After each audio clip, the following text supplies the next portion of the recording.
Welcome to this Halloween special. It's special because I get to collaborate with one of my favourite fragrance people, that is Mr. Jon Snow. So it is spooky season as indicated by my little setup here. I even have a cinnamon latte in my pumpkin cup, possibly forcing the theme a bit here because I'm actually filming this in September. Bring on the spine tingling elements that are both dark and repulsive, tummy churning and head spinning. We thought Halloween would be just a lovely opportunity to talk about maybe just 3 fragrances that maybe just aren't it. Personal negative association, things that repulse us, things that we're sensitive to. We're all different. So don't be offended if we talk about a fragrance that you love, that we just can't stand. If you are indeed one of those strange and mysterious personalities that wants to get freaky with one of these fragrances, by all means spray away, but just don't stand too close to me. So as mentioned, myself and Jon will be sharing with you, we've chosen 3 fragrances actually that both of us have difficulty with, to say the least. There's a small chance there's going to be shots fired at each of us. You're not going to see any bottles of fragrance in this video because what I know will be. I do have samples of the 3 that I've chosen. I've sprayed them on tissue. I'm refamiliarizing myself with them, maybe torturing my nose and putting myself through a little bit of hell just so I can better explain why I don't like them. Before I start on the first one, there are 2 honorary mentions. Not really honoring them in this video, I don't think, but I don't have a sample, they're just little mention. So my first, let's say, dishonorable mention is the infamous and very popular recent release, I think it was last year, from Amouage, and it's called Guidance. Oh my god, where do I start with Guidance? I mean, this is just a quick mention, so I can't go into one. The reaction I had was very visceral, very deep, very angered. It just got this horrendous reaction from deep within me. It made me think of condoms, sour pear soap, and scratchy pear sweets. There was this weird, moist, humid quality within it. Wasn't there chestnut in that scent? It just didn't work for me. I sent that sample actually to Jon, said that my sample didn't smell the same as his. So I'm wondering, based on there being so many polarizing opinions on Guidance, maybe the batches were different formulations, I don't know. I'm not in any rush to try another version of it. Didn't like it. Ugh. And my second quick dishonorable mention is actually a perfume in the most beautiful perfume bottle in the world, in my opinion. It is Bluebell from Penhaligon's, and I had a bottle of this. I was willing myself to love it. I wanted to own it and be proud of it. Created in 1978, which is my birthday year, so a lot of famous personalities were said to have worn it, including the late Princess Diana. It just seemed like a very beautiful idea of a scent, and unfortunately, to my nose, it smelled like someone had spit up my nose and then sprayed the most cheap bathroom spray up it, just for added insult. It was like a gag reflex sort of a scent to me. Maybe the scent profile just hadn't aged very well. The lasting memory for me is one of repulsion and disappointment. So that is Bluebell from Penhaligon's. So my first proper offering that I'm going to serve up for the slaughter here is actually one I had a bottle of and was obsessed with. I've done a full 180 on this scent. It's like a switch was flicked. I now cannot stand Velvet Tonka from BDK. I've spared no expense and I am using toilet paper to spray these samples on. I don't have actual plotter sticks, so a bit of bog roll I figured would just do the trick. I can't remember the notes in this other than Tonka. This was an obsession. I do love a good marzipan scent, okay? I'm always obsessed with marzipan. I love the taste of it. Just love it. I think it's absolutely delicious and I love the smell of it. And I'm always ready to find another marzipan scent. And when I discovered this, I didn't actually love it at first. I thought it was quite astringent. It was quite medicinal. It was quite sharp. I'm gonna have to sniff it on.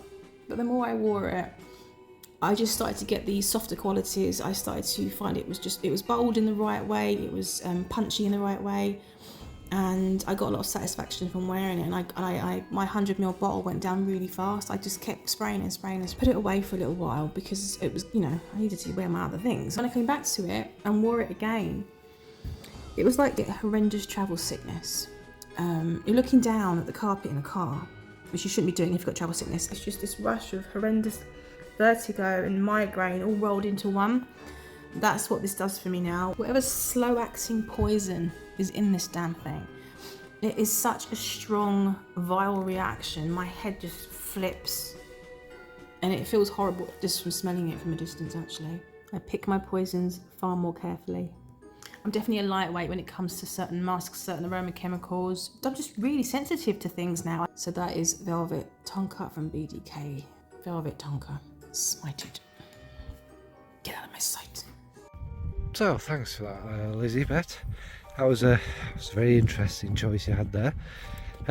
So first for me is one, I mean, we may as well get the obvious ones out of the way, is from the House of Initio, which let's say it's not a house I've really bonded with. And it's this fragrance called Oud for Greatness. Now, what this fragrance ultimately is it's this big, huge, synthetic blast of stuff. Goop, I believe, is the technical word for it. Toxic waste could be another. It's perfectly possible. It's kind of got this heavy stuff with this lavender that's, it's never been touched by anything to do with nature, and it's just this big monstrous stuff. I suppose it kind of takes you to this dystopian world, in about 5 or 10 years, where the world is covered in this kind of glowing purple dense hue, a kind of glowing smog, if you like, that's choking you as you move to breathe. It's not my favourite. Do I have anything polite to say about it? No. It's very strong. I mean, that's what obviously made it popular. And it costs £300 or something, which, is what also helps make it popular, because if you send a bottle that you claim costs £300 to an influencer, oh my, they are going to hype it to high hell, aren't they? I think maybe it was influenced a little bit by BR540, which in itself is obviously very synthetic, but it's done kind of nicely, isn't it? It's very strong and what have you. Well, they thought, yeah, let's put some lavender in it, nobody will notice, and let's claim it's got oud in it. Yeah, all right. And then, the rest is history, really, isn't it? It was hyped to high hell, because basically if you spray it, you'll smell it 6 months later. It literally is so bad and so choking and so repulsive. It made me want to cut my nose off and just never be able to smell ever again, although that's not the last thing I ever want my memories of smell to be. It's it's not for me. That's Initio's Oud for Greatness. Scary fragrance number 2, one from Parfums de Marly, a house that I generally quite like. This is from their feminine marketed range, however you want to say it. I've always wanted to love this fragrance because I love the bottle. I think the juice colour is so beautiful. It's dark orange and it's kind of pumpkin colour. It's called Saffronade, and it's a very, very heavy orange blossom, quite a heavy ambery feeling. I think there is vanilla and amber. It smells like a heavy, dense kind of ambery vanilla. I'm gonna give it a little sniff on my glamorous piece of bog roll. It's a shame because the initial smell of this, the top notes that are lifting off aren't that bad. They're quite nice. There's a sweetened but honeyed, dense orange blossom. But those top notes are trying to get my guard down so that it can slap me in the face, punch me in the head, and just literally turn my stomach. Again, it's a musk. It's something heavy, cashmere-y, fuzzy, gets into the area behind my eyes and just the top of my nose. Weirdly enough, this bog roll is making it smell better than it normally does. Should things smell better on a loo roll? On my skin, on my clothes, all the times that I've in vain tried to revisit it and hope that somehow I suddenly love it for some reason, I've ended up with a horrendous headache. Heavy head, fuzzy goings on beneath it all. It's just finishing up ugly. So unfortunately, the Saffronade was always a very disappointing fragrance for me. If you love your honeyed orange blossoms that are cashmere-y, go for it, knock yourself out. You probably will get knocked out by it, actually. I need to cleanse my nose palette. Hang on. It smells like gingerbread. Baked gingerbread, that is lovely. It's going to be a very unpopular one to put in here, but this just didn't only make me feel ill, it made me feel sad. It made me give up on life. and give up on the world, really. Because if my favourite brand's releasing fragrances like this, then there's just nothing left to live for, is there, really? I don't even think I've been dramatic. And that's from Amouage, and that's Love Delight. Again, it has stuff in it. There's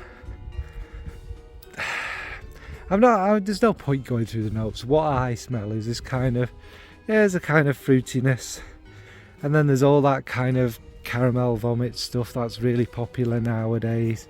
It's dense, it's heavy. You've smelt it before 53,000 times. It's creativity. It left the building. It got on a plane to the airport. It booked a one-way ticket, and then it got on a space shuttle.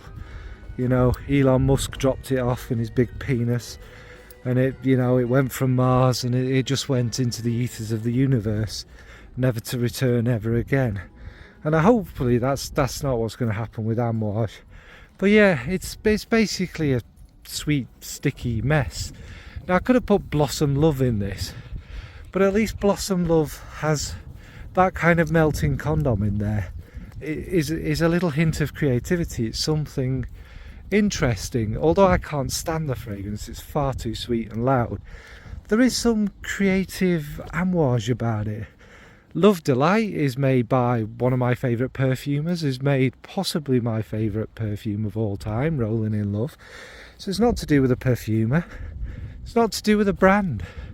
I don't know where this came from, why it exists, but it makes me very sad. And it's also so obnoxiously loud and not very natural smelling, to be polite. It just, yeah. And it's like, you've been dumped and then punched in the stomach, and you're crying and weeping over the toilet, and your tears are salty and they're so acidic they're burning your eyes, because you just can't believe this has happened. There's no purpose in life, It's just, yeah. I'm not going to waffle on. It's horrific fragrance that fits this kind of theme for so many reasons. So that's Amouage's Love Delight. So let's move on to the final disaster, the final fragrance, and the final piece of toilet roll. I know this scent has a cult following. I know it's well loved and well appreciated. I do appreciate this scent. I appreciate the brand Mugler for how creative, kind of how bold they are in pushing the envelope a bit more and actually giving you an idea of something a little bit different. Now, there is a few that I really do enjoy from the house of Terry Mugler, or just Mugler. But this one, which is probably the most popular scent from Mugler, is one that I've never liked. I've always just thought, why would anyone like this fragrance? It's baffling. I'm surprised I had a sample of it. It's good to challenge your nose actually and keep revisiting things to see if you change. I never changed on this one. Here we go. It's Alien. Let's give it a sniff. Oh, there it is. Whoa, there it is. On this piece of bog roll, it smells like quite sharp and a bit medicinal. Is that how it normally? I can't remember. It's been such a long time since I actually properly experienced Alien. Those that know and love Alien know the notes. I remember there being jasmine, some form of strange jasmine. I think there's patchouli, is that right? Is there a cashmere in here again? Something fuzzy and headache inducing, almost like glue, like a glue-like substance. And speaking of glue-like substances, I've just thought of another fragrance that actually made me feel physically ill. Scherzo from Miller Harris. Scherzo? No, I know that's another loved. I think that's a rose oud. That had a really strange, gluey... That one just went really weird on me. That was like sniffing glue. With this Alien, I think I pick up on all the in-between things. Whatever the musk is, whatever this connecting molecule is that pulls everything together, my brain, my nose focuses on that. I'm not a jasmine fan, so there is not really much going for this in my favour. I don't like the jasmine. I don't like this artificial patchouli.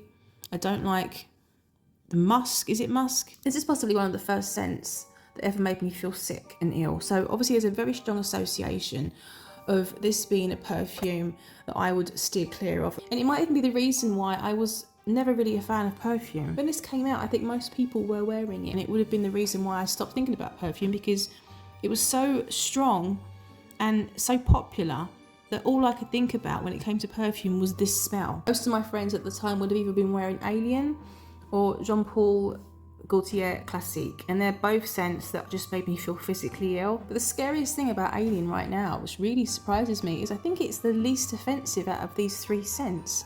It's the one causing me the least grief. Now, whether my nose has, like I say, matured, adapted, or whether it's because I'm just pulling some sort of Mugler DNA from this I now have a fondness for, I'll never be able to wear Alien. It will never be my sort of fragrance, but I think I appreciate it more than I used to. Hello, Nimbus. I think I can appreciate it more than I used to. So yeah, thanks for that, Lizzie Bear. It's interesting you mentioned Mugler there, because I also have a Mugler, and it's called Angel Nova. Well, how would one describe this? It's very sweet, very, very, very sweet. Sort of raspberry kind of cherry sweetness, you know. If a raspberry was created by AI, it's that kind of thing, and it's just kind of got this, I think it's got cashmere in it. It's very dense and very heavy. It doesn't really have any relationship to Angel, the fragrance itself. Is just very, very, very sweet and completely relentless. It's like, I don't know, it's like some person who won't leave you alone, like this pretend cutesy person who's like, oh, I love you, I think you're great, I'm going to follow you home, can I carry your books? And it's gone beyond sweet. It's gone to them kind of obsessively tracking what you're doing and where you're going to be, and it just follows you around, and it's there. It's like, it's not a cloud, it's kind of an entire atmosphere around you, and it's really obnoxious. And yeah, I mean, I don't know, I'd have to look at the dates. I don't think I can blame L'Oreal for this one, although God knows what they'd reformulate it into. I can't imagine anything worse. Now, this is a very popular fragrance, of course. Some people love it, including your good self, Lizzie, and other people I like Claire Smith. So it's a popular one, but for me it really does. It's one of them it's just so sweet, it makes you want to kind of be sick down your shirt. And it also has, obviously, it's very, very scratchy. Like the last one, it's full of molecular, chemical, weird stuff. It's not for me. And it smells very red and very pink. I'll give it that. It smells like the colour of the bottle. And the bottle's very nice. But yeah, that's Angel Nova. So I want to thank my good fragrance friend, Mr. Jon Snow, for collaborating with me on this unusual, spooky Halloween fragrance video. Thank you for sharing the 3 fragrances that offend you, that are repulsive, and God forbid anyone stand right up close to you on the tube stinking of any one of them 3. I now need to go a step back into the light. I need to spray something delicious and sweet and just good, frankly. Maybe some Tonka Imperial, some Elisa Lempica, something that's actually good. As for these, what am I going to do with these? There's only one place I can put these now.